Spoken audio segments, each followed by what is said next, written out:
Bonjour et bienvenue aux tendances des prix pour le mois de novembre. On va commencer par les facteurs haussiers. D'abord, le rendement du soya aux États-Unis a été abaissé de 0,3 boisseaux de l'acre alors que le marché s'attendait à une hausse. Par ailleurs, les producteurs nord-américains continuent de commercialiser lentement leurs grains cette année, principalement parce que ceux qui ont vendu tôt l'an passé ont été lésés. Par ailleurs, le marché du blé panifiable est serré mondialement. Or, la qualité du blé australien a été affectée par la pluie au moment du battage.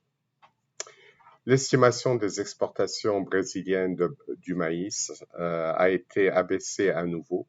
Elle est maintenant de 17,5 millions de tonnes comparativement à 35,2 millions de tonnes l'an passé.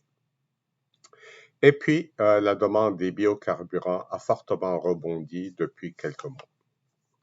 Passons maintenant aux facteurs baissiers. Le prix moyen du soya aux producteurs a été abaissé de 25 cents par l'USDA pour s'établir à 12,10 $ du boisseau.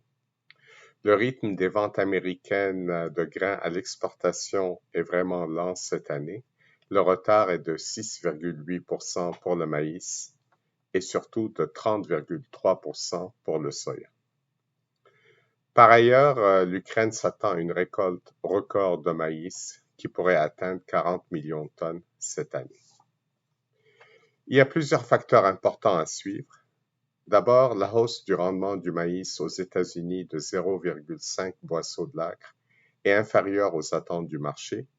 Il faudra voir ce qui adviendra du rendement final lors du rapport de janvier de l'USDA. En Amérique du Sud, les conditions météo sont excellentes, aussi bien au Brésil qu'en Argentine. Et puis, il y a la question de la hausse des prix des fertilisants. Est-ce que cela va entraîner une augmentation des superficies du soya au printemps aux dépens du maïs? Il faudra suivre cela. Maintenant, notre scénario des prix. Il est neutre jusqu'à la fin de l'hiver et il devient baissier au printemps.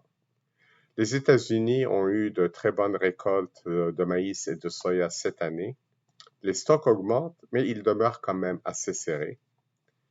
C'est clair que la demande chinoise de grains plafonne actuellement, et d'autre part que la Chine privilégie nettement le Brésil pour son approvisionnement en soya. La hausse des prix du fertilisant, c'est pas clair que ça aura nécessairement un impact majeur sur l'ensemencement du maïs, parce que si on regarde le ratio du contrat à terme du soya sur celui du maïs pour la prochaine récolte, il est présentement de 2,2.